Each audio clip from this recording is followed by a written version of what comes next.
네, 오늘 본문은 우리가 잘 알고 있는 말씀입니다. 지난주 말씀을 간단하게 한번 살펴보면 마가복음은 요한 마가라는 사람이 썼습니다. 그리고 AD 한 55년부터 60년 사이에 쓴 거예요. 2000년 전에 쓰여진 책이죠. 그리고 복음서 중에 가장 먼저 기록되어 있는 책이에요. 왜 기록했냐면 1장 1절에 나와 있어요. 하나님의 아들 예수 그리스도의 복음의 시작이라. 그러니까 예수님이 하나님 나라의 왕이고 그분이 바로 하나님이 보내신 메시아다. 이게 바로 마가복음을 쓴 목적이라는 거예요. 근데 우리가 지난주에 살펴본 것처럼 구약 성경이 예수님의 오실 것을 처음부터 예언했다고 말합니다. 세례 요한이 등장하고 요한은 예수님의 오실 길을 준비해요. 여러분, 왕이 오기 전에 어떤 일이 벌어집니까? 왕 이전에 신하가 와서 물러거라 하면서 왕이 올 길을 닦아놓죠. 갑자기 왕이 오지 않습니다. 반드시 그 신하가 먼저 오는 것처럼 세례 요한을 하나님께서 보내신 거예요. 요한이 무슨 일을 했냐면 이름에 나와 있는 것처럼 세례를 베풀었습니다. 사람들에게 회개하고 왕을 맞이할 준비를 해라. 이게 바로 세례 요한이 했던 준비예요. 근데 마침내 예수님이 오신 겁니다. 그래서 오늘 마가복음에 나와 있지 않지만 뭐라고 말하냐면 요한이 이렇게 말합니다. 아니 예수님, 당신이 나에게 세례를 받을 게 아니라 내가 당신에게 세례를 받아야 됩니다. 그런데 예수님은 아니다. 내가 너에게 세례를 받아야 된다. 왜 그럴까요? 물세례는 요한이 주는 물세례는 죄인들에게 주는 세례거든요. 회개하라고 주는 세례인데 예수님의 요한의 세례를 받는다고 하니까 요한이 어리둥절한 겁니다. 그런데 왜 예수님이 물세례를 받으셨죠? 죄가 없으시지만 예수님은 모든 죄인의 대표가 되기 위해 이 물세례를 받으신 거예요. 죄인이 받는 세례를 예수님이 받으심으로 죄인의 대표가 되셨습니다. 그때 우리가 잘 알고 있는 본문이죠. 하늘이 열리고 성령님이 임하시고 하늘에선 하나님의 음성이 들립니다. 너는 내 사랑하는 아들이다. 내가 너를 기뻐한다. 그러니까 하나님이 예수님께서 죄인의 대표가 되신 것을 기뻐하시는 거고, 뿐만 아니라 앞으로 하나님이 하실 그 사역을 하나님이 공적으로 모든 사람 앞에서 인정하신 거예요. 근데 세례를 받은 이후에 어떤 일이 벌어졌냐면 성령님께서 예수님을 광야로 몰아넣으셨어요. 우리가 성경을 잘못 이해하면 사탄이 마치 예수님을 꼬드겨가지고 광야에서 시험받게 하는 거라고 생각하는데 아니에요. 본문에 분명히 나오죠. 12절에 성령이 곧 예수를 광야로 몰아내십니다. 예수님은 광야 40일 동안 사탄의 시험을 받으시고요. 근데 이때 그냥 시험 받는 게 문제가 아니고 인류 전체의 운명이 달려있는 거예요. 처음에 아담을 인류의 대표로 세우신 다음에 하나님의 아담의 모든 행동이 모든 인류에게 영향을 미치게 하셨는데 실패했죠. 그리고 아브라함의 후손인 백성들을 세우셔서 이스라엘을 만드십니다. 이스라엘 백성을 만든 다음에 40년 광야 동안에 또 그들을 훈련시키는데 그들도 한 번도 순종하지 못하고 실패했어요. 이제 모든 인류의 또다시 둘째 아담으로서, 마지막 아담으로서 오신 예수님이 모든 죄인의 대표로 이제 사탄의 시험을 받는 거예요. 이게 운명이 달려있는 겁니다. 그런데 이때 사탄의 시험에 승리하셨어요. 그리고 승리하신 예수님은 곧바로 하나님 나라 복음을 선포하셨습니다. 그 복음의 내용을 한번 읽어볼까요? 15절, 1장 15절 같이 읽겠습니다. 이르시되 때가 찼고 하나님의 나라가 가까이 왔으니 회개하고 복음을 믿으라 하시더라. 아멘. 여러분, 성경은요, 하나님 나라가 가까이 왔다. 이 말은 앵기켄이라는 동사를 써서 그냥 왔다는 얘기거든요. 하나님 나라가 왔으니까 이제 회개하고 복음을 믿어라. 성경 전체가 이 말을 하는 겁니다. 하나님 나라가 임했다. 그 나라에 들어가려면 회개하고 복음, 예수 그리스도를 믿어야 된다. 이 얘기가 마가복음 시작부터 요한계시록 마지막까지 나와요. 계시록에도 제일 마지막에 보면 이 말씀을 듣고 행하는 자가 복이 있다고 얘기하거든요. 이 말씀을 예수님이 시작합니다. 회개라는 게 뭐죠? 지난주에 잠깐 살펴봤지만 회개라고 하는 거는 우리가 보통 오늘도 죄 고백을 했잖아요. 하나님 잘못했습니다. 용서해 주십시오. 라고 하는 기도와 달라요. 회개 기도는 그냥 기도하는 거예요. 회개는 자기의 생각과 마음과 행동까지 돌이키는 겁니다. 행동까지 돌이키는 게 회개라고 말해요. 그래서 회개하는 자만이 예수님을 믿는 거예요. 여러분, 믿음이라는 게 뭐죠? 항상 제가 예로 드는 게 있지 않습니까? 실제 그 행동이 나타나는 게 믿음이에요. 예수님을 믿어요? 네, 믿는다고 말하는데 교회에서 자기 마음대로 삽니다. 말씀에 순종해야만 믿음의 사람인데 순종하지 않고 자기 마음대로 살아요. 예를 들어 볼게요. 교회에서 하나님의 말씀을 안다고 하고 또 그 말씀에 순종한다고 하면서도 자기 마음대로 살고 이 세상의 원리대로 살아가는 사람은 그 예수님의 말씀을 의지하지 않는 거예요. 그 말씀에 자기의 삶을 의탁하는 게 아닙니다. 세상에게 자기의 삶을 의탁하는 거죠. 그게 돈이든 명예든 사람이든 건강이든 자기의 우상이 있는 거예요. 예수님의 말씀을 순종하고 의지하는 자는 그분의 말씀만 듣고 순종합니다. 그래서 그 믿는 행동이 나타날 수밖에 없어요. 제가 산의 비유를 많이 들잖아요. 항상 드는 얘기 아닙니까? 어떤 사람이 이 북한산에서 등산을 하고 있는데 계속 앞으로 가요. 근데 밑에 있는 사람이 봤을 때는 이 사람이 계속 전진하고 앞으로 가는 게 위험해 보여요. 왜? 조금만 더 가면 낭떠러지거든.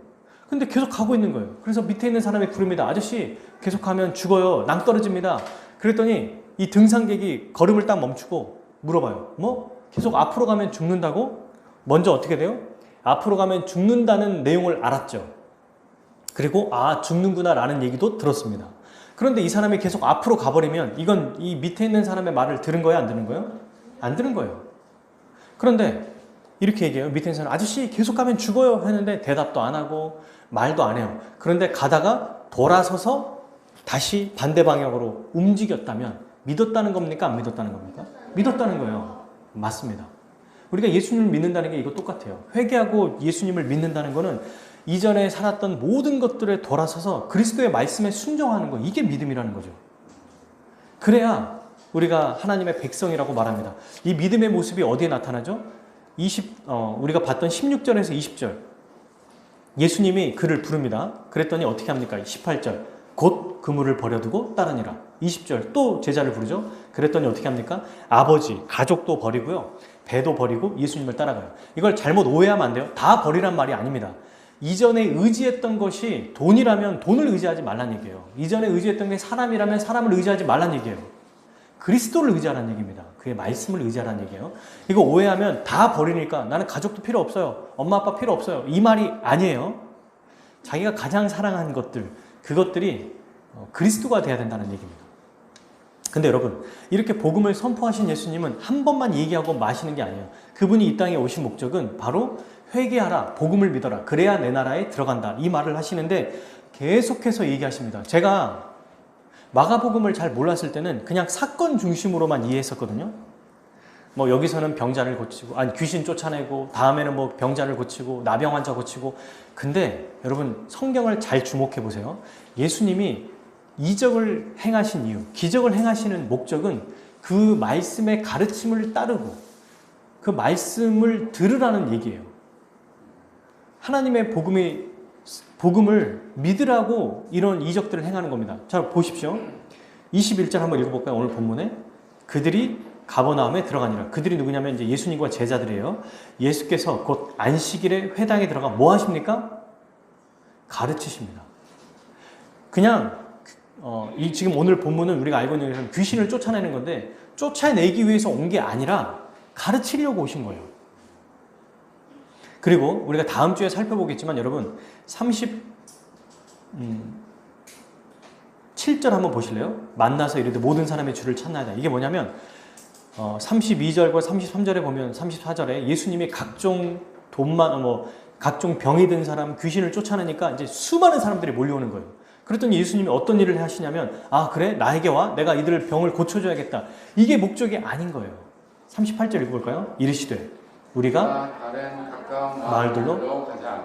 거기에서도 전도하려니 뭐요? 내가 이를 위하여 왔노라 하시고. 네, 쫓아내고 죽게 하고 병 고치는 거는 하나님 나라가 임했다는 걸 보여주는 증거지 그의 말씀을 들으라는 겁니다.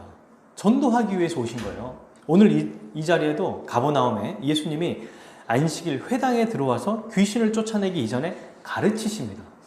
말씀을 전한다는 거예요. 이 가르침이 뭘까요? 방금 우리가 15절에 읽었던 것처럼 하나님 나라가 임했다. 너희가 그토록 고대하던 하나님의 나라가 이 땅에 임했다. 그러니 회개하라. 그리고 나를 믿어라. 이 말씀이에요. 여러분, 안식일에 근데 굳이 가르치거든요. 이게 뭐냐면 원래는 안식일은 구약 율법에 보면 여호와의 성회로 지킵니다. 그러니까 아무 일도 하면 안 돼요. 실제로 제가 미국에 갔을 때 그 주이시라고 하죠. 유태인들이 사는 동네에 있는 우리 한인 집사님 집에 한번 놀러 갔거든요. 근데 그분이 뭘 하시냐면 유대인들은 이 율법을 그대로 지키니까 지금도 안식일이라고 하는 날에는 아무것도 안 한대요. 심지어는 이분이 세탁소를 운영하니까 이제 세탁 그 옷을 가지고 가잖아요. 근데 옆에 있는 유대인들이 엘리베이터를 타는데도 버튼조차도 안 누른대요. 그리고 눌러달라고 한답니다. 일을 하면 안 된다고 하니까 그걸 고지고대로 믿는다는 거예요. 그렇게 율법을 지킵니다, 이들은. 아무것도 하면 안 되는데 지금 예수님은 뭐예요? 회당에서 가르치는 일을 하고 있어요. 나중에 이제 이 안식일에 대해서 논쟁이 일어나죠. 누가 안식일의 주인이냐라고 얘기할 때 그때 이제 나옵니다. 마찬가지로 안식일의 주인이 누구냐? 바로 예수님 자신임을 알려주는 거예요. 내가 바로 주인이다. 내가 왕이다. 그러니 그날 그 안식일에 아무것도 하는 게 아니라 주님 마음대로 하시는 거예요. 그분이 하나님 나라의 왕이니까. 회당은요, 오늘로 말하면 지금 예배당이에요, 예배당. 이곳에서 회당장이라고 하는 사람들과 서기관들이 정기적으로 구약 성경에 있는 율법을 가르쳤습니다. 근데 예수님은 이제 마찬가지로 회당에서 말씀을 가르치신 거예요. 말씀을 가르치니까 사람들이 놀래요. 22절. 무사람, 거기에 있는 많은 사람들이 그의 교훈에 놀라니. 그 교훈이 뭐죠? 가르침이죠. 그의 가르침. 이는 왜 놀라냐면, 왜 놀랄까요? 그가 가르치는 것이 뭐와 다르니까요? 권위 있는 자와 같고 서기관들과 같지 아니함이라. 말씀을 들어보니까 그동안 들었던 거랑 다른 거예요. 심상치 않은 겁니다. 구약 율법에 있는 내용들, 여러분 그 당시의 율법의 내용들은 뭐 요약하면 이런 거예요. 모세오경에 있는 거, 배상법, 네가 잘못했으면 몇 배로 갚아라, 4분의 1배를 더해라, 그 다음에 제사는 어떻게 드려야 된다, 또 음식은 어떤 음식을 먹어야 된다, 또 어떻게 도덕적으로 살아야 된다, 어떻게 정결해야 된다, 이런 것들 10계명을 가르치면서 결국 하나님의 백성으로서 너네가 거룩하게 살아야 된다라는 얘기를 하고 있는 거거든요. 근데 우리가 알고 있는 것처럼 구약 율법은 절대로 사람을 거룩하게 할 수 있는 능력이 없어요.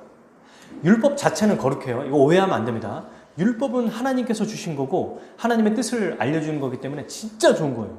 근데 그걸 실천할 수 있는 능력이 우리에게 없어요. 아담으로부터 모든 죄를 가지고 태어났기 때문에. 그러니까 율법을 아무리 전하고 율법을 아무리 들어도 그냥 내가 안 되는구나를 깨닫는 거지 변화될 수는 없는 겁니다. 불가능해요. 율법 자체는 구원을 이루게 할 수 없습니다. 구원을 줄 수 없고요. 우리를 무능력하게 만들 수밖에 없습니다. 그냥 죄인이다라는 걸 계속 알게만 만드는 거예요. 근데 그럼에도 불구하고 하나님께서 하라고 하셨으니까 그냥 구약 말씀을 계속해서 전하고 듣고 있었던 거예요. 근데 이때 예수님이 나타나셨어요.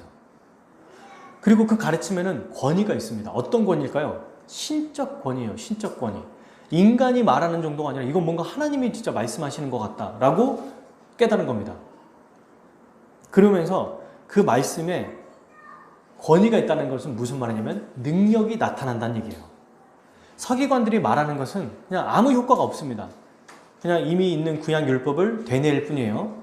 그런데 여러분, 예수님 말씀에는 능력이 있기 때문에 예수님이 뭐라고 말씀하십니까? 회개하고 복음을 믿으라라고 해서 그 말씀을 듣고 돌이키는 자, 믿는 자는 거룩하게 됩니다.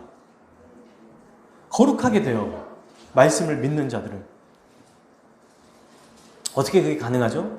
요한복음 17장 17절에 예수님께서 이렇게 말씀하십니다. 그들을 진리로 거룩하게 하옵소서. 말씀으로 거룩하게 하옵소서. 아버지의 말씀은 진리입니다. 말씀으로 거룩하게 된다고 예수님이 말씀하셨어요. 근데 믿을 때 어떤 일이 발생하냐면, 난 믿음이 뭐길래 말씀을 듣고 아 그렇구나 반응하면 어떻게 우리가 거룩하게 되죠? 그게 바로 8절에 나와 있죠. 성령 세례를 베풀어 주시니까 믿는 순간 어떻게 되냐면 성령님이 죄인에게 찾아오십니다. 그래서 단 한 번도 지금까지 죄를 짓지 않은 자처럼 완전히 깨끗한 자로 만들어주세요. 처음부터. 여러분, 불교와 우리 기독교의 차이가 뭔지 아세요? 불교에 났던 돌을 닦는 분, 이게 제가 어떤 그 설교에서 들었던 얘기를 들은 건데, 그분이 뭐라고 하시냐면 불교에서 아주 수십 년 동안 돌을 닦았던 분이 계신데요. 해탈의 경지에 이르려고. 그런데 복음을 듣고 그 순간 돌이키고 신자가 됐습니다. 그래서 어떻게 신자가 됐는지를 물어봤답니다. 그 스님에게. 그랬더니 이렇게 말해요. 불교는 10년, 20년, 30년 동안 해야 될 그 경지, 완전하게 되는 거, 거룩하게 되는 거, 어떤 사람 평생 동안 해도 한 명이나 두 명이 될까 말까. 근데 그것도 되는지 안 되는지 모르잖아요. 근데 그 경지를 기독교는 믿는 순간 처음부터 완전한 자로 시작한다는 거예요. 처음부터 그리스도의 은혜를 다 부어주셔서 완전히 깨끗한 자로 만들어주시고 시작한다는 겁니다. 그들이 일평생 동안 해야 될 그 완전함을 처음부터 시작한다는 거예요. 믿는 순간. 그래서 너무 놀랍다는 겁니다. 그분이 이렇게 돌이킨 거거든요. 마찬가지예요. 믿는 순간 우리가 하는 게 아니에요. 이걸 잘 기억하셔야 돼요. 믿으면 예수님께서 성령님을 우리에게 보내주세요. 그리고 우리의 마음과 생각을 완전히 뒤바꿔 버립니다. 그게 어디 나오죠? 예레미야 31장, 에스겔 36절, 6장. 새 영을 우리에게 부어주셔서 우리의 굳은 마음, 절대로 변화되지 않는 이 마음을, 완악한 마음, 이 마음이 부드러운 마음으로 바뀌어지는 겁니다. 여러분 생각해 보세요. 사람이 사람을 절대로 바꿀 수 없어요. 아이들을 제가 훈육해 보는데 안 됩니다. 그때뿐이죠. 좀 오래 가면 어린 시절, 청소년기 지나면 다시 도루묵이에요. 더 악해지고 더 심해집니다. 근데 어떻게 사람을 바꿀 수 있겠어요? 말씀밖에 없어요. 이건 우리가 다 주관적으로 경험한 일 아닙니까? 나이가 드신 어른들, 50대, 60대, 70대 어른들이 말씀을 듣고 변해요. 아무것도 아닌 것 같거든요. 보이지 않습니다. 별거 없는 것 같아요. 그런데 설교 말씀을 들을 때 받아들이기만 하면, 거부하지만 않으면 그의 생각과 마음이 바뀝니다. 하나님의 백성으로 만들어주시기 때문에 그래요. 그 사람의 믿음에 힘이 있는 게 아니라 하나님의 말씀의 능력이 있기 때문에 그래요. 오늘 이 말씀, 예수님이 말씀하신 게 바로 권위 있는 그 말씀이기 때문입니다. 그런데 여러분, 이 말씀에 정말 능력이 나타날까요? 오늘 본문 말씀이 우리에게 그 사실을 알려주는 겁니다. 자, 보시죠. 계속. 예수님이 회당에서 하나님 나라의 복음을 선포하고 있을 때, 이때 23절, 회당에 더러운 귀신 들린 사람도 있었어요. 근데 여러분 생각해 보세요. 그동안에 회당에서 계속해서 말씀이 선포됐을 거 아닙니까? 예수님 이전에. 귀신 들린 자가 쫓겨났어요? 안 쫓겨났어요? 쫓겨나지 않고 계속 그 자리에 있었어요. 그냥. 구약 율법을 선포하는 회당장 자리에 서기관들이 선포할 때 옆에 있었어요. 얼마나 시끄러웠을까. 막 빽빽 소리 지르고 하지 마라 그러고 괴롭히고 막 이러지 않았겠습니까? 그런데 예수님이 들어오시자마자, 말씀을 전하시자마자 귀신이 먼저 반응합니다. 영적인 존재이기 때문에 귀신은 예수님이 어떤 분이고 또 왜 오셨는지를 알아요. 뭐라고 합니까? 그의 말에 우리가 한번 들어볼게요. 24절 읽어볼게요. 시작. 나사렛 우리가 당신과 무슨 상관이 있나이까? 우리를 말하려 왔나이까? 나는 당신이 누구인 줄 아노니 하나님의 거룩한 자니이다. 아멘. 나사렛 예수요. 우리가 당신과 무슨 상관이 있습니까? 무슨 말이냐면 왜 오셨어요? 우리를 왜 간섭하러 오시는 거예요? 라고 말합니다. 그리고 이야기하죠. 오신 목적이 무엇인지. 우리를 멸하러 왔나이까? 네. 사탄을 멸하기 위해서, 사탄의 나라를 무너뜨리기 위해서 이 땅에 오셨어요. 예수님은.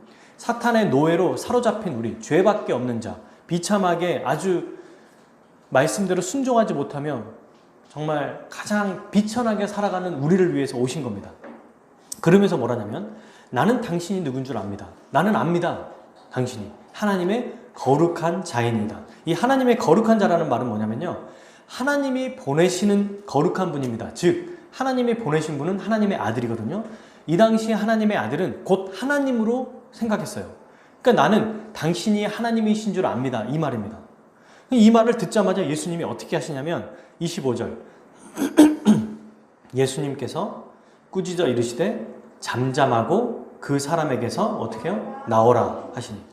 여러분 혹시 귀신을 쫓아내는 걸 보신 적이 있으신가요? 저는 실제로 본 적이 있어요. 이게 진짜 귀신 들렸는지 어쩐지 잘 모르겠어요. 그런데 진짜 본 적이 있습니다. 실제로. 한 번에 쫓겨날까요? 아니에요. 하루 종일 합니다. 하루 종일. 그리고 한 사람이 아니라 수많은 사람이 달려들고 옆에서는 보혈 찬송하라 그러고 예수의 이름으로 막 계속 얘기하고, 옆에서는 또 어떤 사람은 주기도문을 외우고, 옆에 있는 사람은 사도신경 외우고, 이 사람은 또 주의 보혈 능력이 더 크게 막 외치게 하고 그리고 이 귀신 들린 사람이 정말 힘이 세거든요. 중학생짜리가 귀신 들린 걸 봤는데 힘이 너무 센 거예요. 어른 4명이 얘를 제압하는데 제압이 안 되는 걸 봤습니다. 그리고 막 정말 달라요. 이게 정신적으로 이상한 거랑 귀신 들린 거는 확실히 좀 보면 나오거든요. 하나님 예수님의 말을 절대로 꺼내지 않아요. 따라해봐 이랬는데도 안 따라요. 그러면서 막 진을 빼요. 진을 빼고 또 빼고 막 쫓아내는데 또 들어오고 막. 제가 실제로 그 어떤 단체에서 그 일을 경험했었는데요. 알고 봤더니 이분의 목사님이 오셔서 새벽까지 이 아이를 막 축기하고 우리가 막 달려들고 한 다음에 그제서야 이제 애가 실신했는 피곤해서 그랬는지 쫓겨났는지 어쨌든 새벽 한 2시, 3시에 괜찮아졌어요. 알고 봤는데 얘가 몇 년 전에도 한번 이랬던 적이 있다는 거예요. 여러분, 우리는 그리스도의 이름에 힘입어 한다고 하지만 사실 우리 자체에겐 능력이 없어요. 그의 말씀에 능력이 있습니다. 그러나 오늘 예수님의 모습을 보십시오. 뭐라고 하십니까? 꾸짖습니다. 그냥 꾸짖어요. 하지마 이런 거 있죠. 그만해. 잠잠하고 그 사람에게 나오라. 이게 굉장히 멋진 표현이에요. 헬러 이 직역하면 이렇게 돼요. 조용히 안 해? Shut up. 입 닥쳐. 꺼져. 이 말이에요. 진짜로. 이걸 아주 그 오늘날로 표현하면, 그러니까 예수님 나는 당신, 그러니까 이런 거예요. 회당에 막 말씀을 전하, 하나님께서 복음을 전하고 회개하고 복음을 믿어라 이러는데 갑자기 귀신이 나는 당신이 누군지 압니다. 우리를 멸하러 오셨습니까? 당신은 하나님의 거룩한, 막 떠들고 그러니까 말씀이 들리겠어요? 안 들리겠어요? 안 들리잖아. 그랬더니 예수님이 탁 보고 꺼져. 이 말했더니 바로 확 나가는 거예요. 한마디. 닥쳐. 조용히 안 해? 그러니까 막 얘기하는데 옆에서 애들 막 시끄러우면 이런 거 있잖아요. 하는 순간 어떤 일이 벌어져요? 26절. 더러운 귀신이 그 사람의 경련을 일으키고 큰 소리를 지르며 나오니라. 한마디. 이 말씀의 능력이 얼마나 엄청난 건지를 보여주죠. 그동안 쫓겨나지 않았던 귀신이 그 한마디에 완전히 날아갑니다. 완전히 달아나요. 그래서 여러분, 귀신이 쫓겨난 게 중요한 게 아니라 귀신에 사로잡힌 자가 말씀을 통해 구원을 얻은 거예요. 사탄에게 완전히 사로잡힌 자가 그의 말씀을 의지하고 그 말씀을 듣는 순간 하나님 나라 백성이 되는 겁니다. 말씀으로 완전히 회복된 거예요. 그러므로 여러분, 우리는 이 말씀의 능력을 체험해야 됩니다. 이 말씀이 뭐냐면요, 곧 예수 그리스도의 말씀이에요. 현재 우리에게 주어진 이 성경 66권의 말씀입니다. 성령님은, 우리 주 예수님은 오늘날에도 지금 목사를 통해서, 목회자를 통해서, 이 수많은 교회에 있는 목회자를 통해서 선포되는 말씀을 듣고 이 말씀을 아멘하고 받아들이고 믿음으로 반응하는 자에게 성령께서 역사하십니다. 지금도 역사하세요. 이게 엄청난 일입니다. 근데 이 말씀을 듣고 그러겠어? 저게 있겠어? 역사하지 않아요. 왜요? 하나님은 인격적인 분이세요. 우리가 아이들을 대할 때 인격이니까 어떻게 합니까? 이렇게 하면서 또 때리는 게 아니라 왜 이렇게 해야 되는지 알려주잖아요. 그리고 그 말을 받아들이게 하지 않습니까? 진짜 나쁜 부모는 얘기도 안 해요. 한마디 나라고 계속 때리기만 해요. 이게 부모입니까? 인격으로 대하는 게 아니에요. 인격은 뭐냐면 계속해서 말해주는 겁니다. 또다시 얘기해주고 또다시 말해주고 또 말해주고 그러면서 이해하고 깨닫고 듣게 하고 따라가게 하는 거예요. 오늘도 말씀을 선포할 때 그 말씀이 하나님의 말씀임을 믿고 믿음으로 반응할 때 주께서 역사하신다는 거예요. 이건요, 오늘날만이 아닙니다. 2000년 전부터 지금까지, 앞으로 주님이 오실 때까지 주님의 말씀을 듣는 모든 믿는 자에게 이 말씀의 능력이 부어지는 겁니다. 이 모든 복을 누리며 살아가는 우리 모두 되기를 바라요. 자, 여기서 우리는 귀신이 어떤 존재인지, 그러면 어떤 일을 하는지 한번 살펴봐야 될 것 같아요. 첫 번째, 귀신에 대한 설명이 어떻게 되어 있어요? 귀신에 대한 표현이 마가가 쓰는 표현 23절, 귀신 들린 사람이라고 말하면 되는데 뭐라고 말합니까? 더러운 귀신 들린 사람. 그 다음 26절 또 뭐라고 말하죠? 더러운 귀신이 그 사람에게 경련을 일으키고. 귀신은요, 귀신의 존재는 아주 더러운 존재예요. 깨끗한 자가 아닙니다. 그가 더러운 존재니까 귀신에게 사로잡힌 자는 어떻게 살아갈까요? 더럽게 살아가요. 뭐 묻히고 살아가고 이런 말이 아니라 그의 삶 자체가 아주 문란하고 더럽고 추악하게 살아간다는 겁니다. 그리고 그의 행동이 어때요? 외적으로 경건하고 조용하지 않아요. 시끄럽고 추악하고 막 소리 지르고 이렇죠. 이런 사람이 우리 중에, 만약에 우리 주위에, 지금 우리 교회 말고요, 여러분들이 사는 그 주위에 이런 사람이 있다고 생각해 보세요. 제가 예전에 이 부교육자로 있을 때 그 빌라에 약간 조울증이 있는 환자가 있는 곳에 살았던 권사님 얘기를 들은 적이 있거든요. 굉장히 믿음이 좋고 하는데 이 젊은 한 20대 초반 중반이라고 들었는데요. 빌라에 사니까 얘가 밤마다 그렇게 소리를 꽥꽥 지르고 막 소리 지르고 이 음악을 너무 크게 틀고 이러면 이제 찾아온답니다. 찾아가서 이렇게 똑똑 두드리는데 몽둥이 들고 막 나오고 막 미친 사람처럼. 그리고 집집마다 문을 막 쾅쾅 두드려 새벽마다. 그 딸이 있는데 딸이 고3이었거든요. 오빠나 아니면 그 권사님께서 항상 얘를 데리러 왔어요. 그냥 삶 자체가 약간 지옥 같다고 얘기하더라고요. 하루도 바람 잘 날이 없는 거예요. 매 어느 순간 막 소리치고 문 두드리고 벽 치고 막 욕하고 이러니까 너무 무서워서 경찰이 불러도 경찰이 뭔가 할 수 있는 게 없대요. 결국에는 그 집안, 그러니까 그 사람들이 이제 이사를 가면서 좀 나아졌다고 얘기하는데, 여러분 귀신 들린 자만이 아니라 그 주위에 있는 사람들도 아주 고통스럽게 되거든요. 이 일상적인 삶을 살 수가 없습니다. 근데 오늘날 누가 이 귀신 들린 자일까요? 귀신 들린 자는 정말 그냥 겉으로 나오는 게 귀신 들린 자일까요? 아닙니다. 성경은 누가 귀신 들린 자냐고 말하냐면 바로 하나님을 모르는 자, 복음을 모르는 자, 예수님을 믿지 않는 자가 귀신 들린 자라고 말하는 거예요. 이런 자들은 겉으로는 괜찮죠? 근데 영적으로는 아주 더럽고 죽은 자입니다. 영적으로 귀신 들린 자예요. 그래서 누구의 말을 듣고 따를까요? 하나님 말씀을 듣지 않아요. 거부해요. 귀신의 말, 사탄의 음성, 사탄이 만들어놓은 이 세상의 문화, 이 세상의 가치관, 이 세상의 원리에 따라 살아갑니다. 어떤 일을 주로 하는 줄 아세요? 귀신이? 불신자들에게 복음을 듣지 못하게 해요. 지금은 우리 중에 아무도 없지만 설교 시간에 특별히, 저는 예전에 설교 조는 거, 이제 목사님이 이런 얘기를 하세요. 조라도 그래, 교회에서 조는 게 낫지. 맞아요. 저는 그 말이 맞다고 생각해요. 전적으로 동감합니다. 그런데 설교 때마다 조는 거는 문제가 있습니다. 이건 영적으로 생각해 봐야 돼요. 만약 목사님의 말씀을 하는 순간 모두가 자장가가 된다면 목사님에게 문제가 있거든요. 근데 만약 말씀을 전하는데 몇몇 사람들은 막 살아나고 막 좋아하고 이러는데 유독 그 사람은 계속 졸기만 해.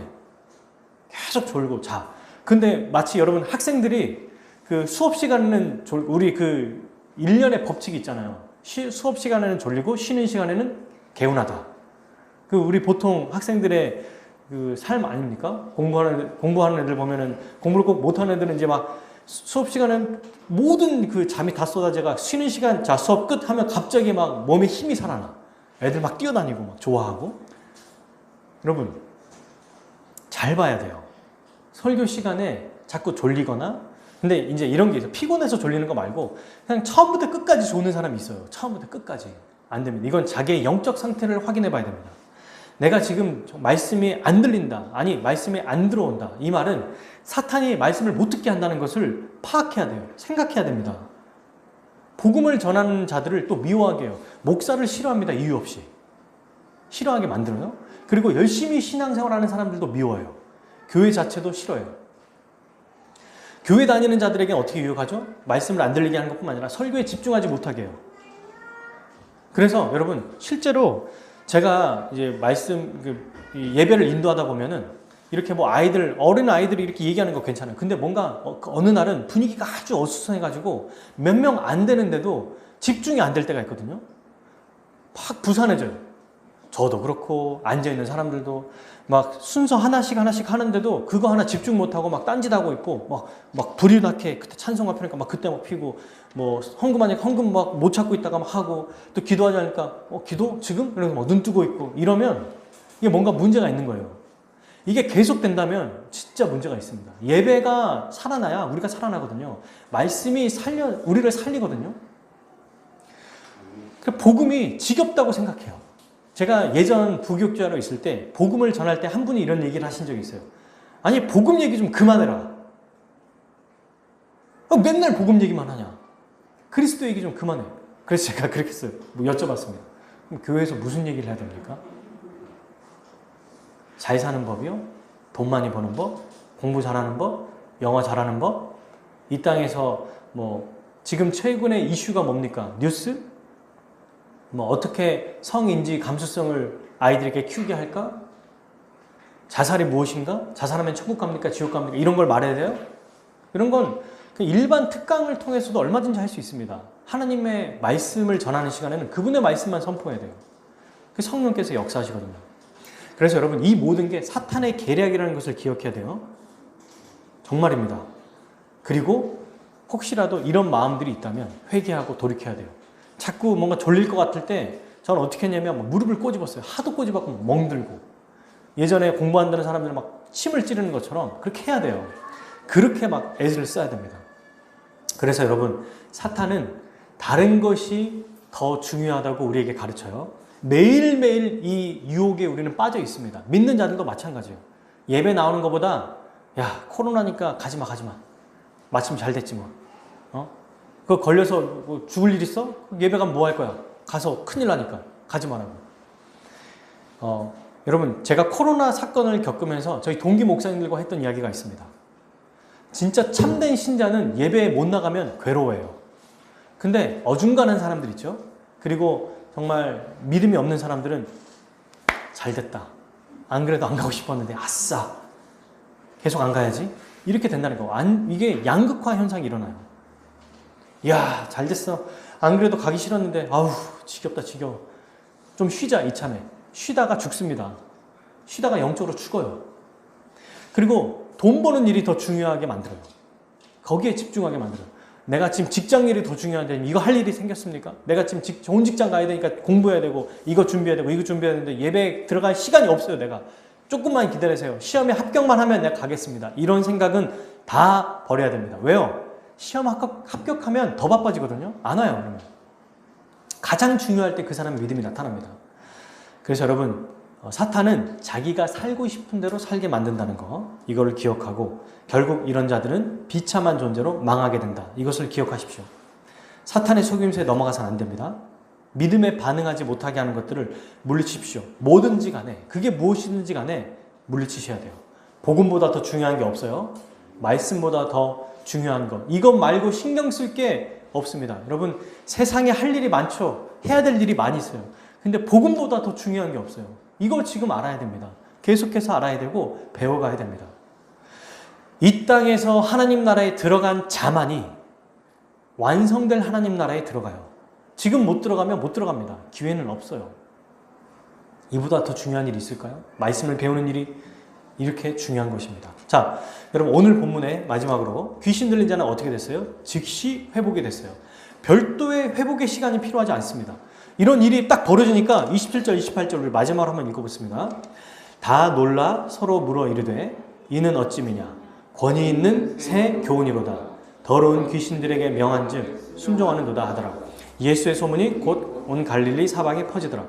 아니, 처음에도 이들이 와, 예수님의 가르침을 듣고 이거 굉장히 신기하다, 놀랍다, 와 라고 했는데 실제로 귀신이 쫓겨나는 거를 보고, 귀신을 쫓아내는 걸 보고 뭐라고 하냐면 또 한 번 이야기를 붙이죠. 권위 있는 새 교훈이다. 귀신들도 순종한다 라는 얘기를 하고 있습니다. 그러니까 예수님이 어떤 분인지를 또 한 번 확인해 주죠. 하나님 나라의 권위를 가지신 분, 그분이 왕이기 때문에 그 왕의 말에도 권위가 있는 거예요. 우리가 말하는 건 아무것도 아닙니다. 아이들이 말하는 거. 근데 대통령이 말하는 거, 국회의원들이 국회 법을 발의하면 그 자체가 법이 되지 않습니까? 그걸 통과시키면 대통령령 아시지 않습니까? 마찬가지예요. 왕이 말씀을 하실 때 그 말씀 자체가 능력이 나타나요. 그래서 새로운 가르침이라고 말해요. 옛 가르침은 우리를 바꿀 수 없었거든요. 새로운 가르침은 우리를 완전히 바꿉니다. 하나님의 백성으로 만들어 주시는 거예요. 말씀을 맺겠습니다, 여러분. 오늘 우리에게 선포된 이 예수님의 말씀, 곧 성경 66권은 바로 권위 있는 새로운 가르침입니다. 이것은 옛 가르침과 달라요. 말씀을 듣고 또 반응하는 자에게 생명을 주는 살아있는 말씀이에요. 거룩한 존재가 되게 하고요. 거룩하게 살도록 또한 만들어줍니다. 이 말씀이. 또한 예수님의 말씀은 능력이 있기 때문에 사탄의 나라에서 구출해서 하나님 나라 백성이 되게 해요. 여러분, 말씀을 듣고요, 반응하는 순간 그 즉시 성령께서 우리를 하나님 나라 백성으로 만들어주세요. 조건이 없습니다. 완전히 새로운 존재로 만들어주십니다. 그러므로 여러분, 우리는 첫째로 말씀을 들을 때 즉시 믿음으로 반응해야 됩니다. 오늘도 예수님의 권위 있는 말씀을 듣고 즉시 순종해야 돼요. 회개해야 될 것들이 있다면 회개하고 믿음으로 반응해야 될 것들이 있다면 반응해야 돼요. 내가 어디에 의지하고 살고 있는가? 내가 누구를 의탁하며 살고 있는가? 내가 미래를 무엇을 의지하며 살아가고 있는지를 생각해 봐야 돼요. 근데 이 말씀을 보면서 지금 보면 여러분 여기에 있는 이 사람들 예수님의 가르침을 듣고요. 귀신이 쫓겨난 것까지도 봤던 사람들이 어떻게 반응하죠? 놀라기만 해요. 놀라기만 합니다. 그냥 신기해하고요. 놀라요. 다 놀라 이르되. 놀라는 거는 믿는 것이 아니에요. 그냥 관심을 갖는 거예요. 신기해하는 거예요. 저는 신앙생활하면서 이런 분들을 많이 본 적이 있어요. 교회에는 나오는데 말씀에 별로 관심이 없습니다. 부담되는 말씀이 선포되면 이해하기 싫어하고 순종하기 싫어요. 누군가 뭔가 막 기도응답 받은 얘기하면은 놀랍고 신기해요. 그리고 그 성도가 믿음의 삶으로 살아갔던 여정, 그 도전의 얘기를 딱 들으면 그냥 와 신기하네. 어떻게 그래요? 야 대단하다. 이러고 말아버려요. 이건 믿는 게 아닙니다. 세상에 별 일이 일어나도 여러분 왜 예수님께서 가르치셨는지 아세요? 말씀을 믿어야 회심하지 수많은 기적을 본다고 회심하는 게 아니에요. 능력이 나타나는 거 본다고 회심하는 게 아닙니다. 그래서 예수님이 뭐라고 하셨습니까? 여기서 죽은 자가 일으켜 살아나도 하나님의 말씀을 믿고 의지하라고 말씀하시거든요. 우리는 지금 어디에 신앙의 근간에 되어 있죠? 어디에 우리의 신앙의 중심을 잡고 있습니까? 뭔가 신기한 일이 일어나는 곳에 가 있나요? 뭔가 기적이 일어나야 됩니까? 아니면 내가 특수한 뭔가 막 체험이 있어야 됩니까? 다 중요해요. 다 중요해요. 근데 말씀이 기준이 돼야 돼요. 그게 없으면 우리가 어디로 가는지를 몰라요. 우리 스스로도. 그리고 이런 사람들은 자꾸 더 자극적인 걸 찾게 됩니다. 한번 내가 몸에 뭔가 이렇게 어떤 현상을 경험했어. 그러면 이보다 더 센 걸 찾아간다는 거예요. 더 센 거, 더 센 거, 더 센 거. 그러다가 놀라기만 하는 존재로 빠지게 돼요. 말씀을 의지해야 된다. 이것을 기억해 주시기 바랍니다. 그리고 둘째, 말씀을 듣기만 하지 말아야 돼요. 진리의 말씀에 기대해야 됩니다. 여러분, 믿음으로 반응하는 일을 미루지 마세요. 일단 집에 가서 한번 생각해 보지 뭐. 다음 주에 한번 해보지 뭐. 이렇게 하지 마시고 지금 결정하십시오. 지금 결단하십시오. 지금 말씀 듣는 일을 선택이 아니라 필수로 생각하셔야 됩니다. 그리고 이미 그럼 나는 회개하고 복음을 돌이켰는데요. 어떻게 합니까? 네, 회심하는 자들도 날마다 회개하고 그리스도를 믿어야 됩니다. 왜요? 하나님의 왕이신 그리스도의 말씀에 순종하는 자가 하나님의 백성이니까. 날마다 그의 말씀에 순종하기 위해서는 그리스도의 말씀이 필요하기 때문에 그래요. 그리스도로 옷 입고 그의 장성한 분량까지 자라가야 합니다. 교회적 존재로 자기의 삶을 내어줘야 돼요. 그의 말씀에 순종한다는 건 뭐냐면 자기를 위해 사는 게 아니에요. 나와 내 가족을 위해 살아서는 안 됩니다. 그것만을 위해서 살아서는 안 된다는 얘기예요. 오로지 신앙생활하는 게 내 가족과 나만을 위해서 살아가고 기도하는 것은 주의 말씀에 순종하는 게 아니에요. 나의 돈과 시간과 에너지는 가족을 위해서 쓰지만 한 몸 된 교회 지체를 위해서도 쓰라고 있는 거예요. 그래서 주는 겁니다. 또한 일상의 삶에서도 모든 행동, 여러분 작은 것 하나, 오늘 차 타고 오시는 분들, 또 걸어오신 분들, 또 내일 아침 직장생활 하시는 분들 있죠? 그분들 작은 것 하나, 물 하나 떠주는 것조차도 하나님께 영광이 되기를 바랍니다. 이 마음으로 행하며 살아가십시오. 그러면 이 모든 게 하나님께 영광이 될 거예요. 그러므로 마지막, 여러분 끝으로 넷째, 날마다 회개하고 믿음으로 살기 위해서 무엇이 필요하냐면 말씀을 배우는 일이 필요합니다. 말씀을 배우는 일에 열심을 내야 합니다. 왜냐하면 말씀이 우리를 변화시키고 새롭게 하기 때문입니다. 무엇보다 이것이 가장 중요한 것임을 잊지 말고 날마다 우리를 변화시키고 생명을 주시는 이 말씀을 항상 가까이 하고 그 말씀에 순종하며 살아가기를 바랍니다. 그때 우리 주님께서 제자들을 부르셨을 때 제자들이 했던 것처럼 모든 것을 의지했던 것을 다 버리고 우리 주님만 따르게 하실 것입니다. 우리 함께 기도하겠습니다.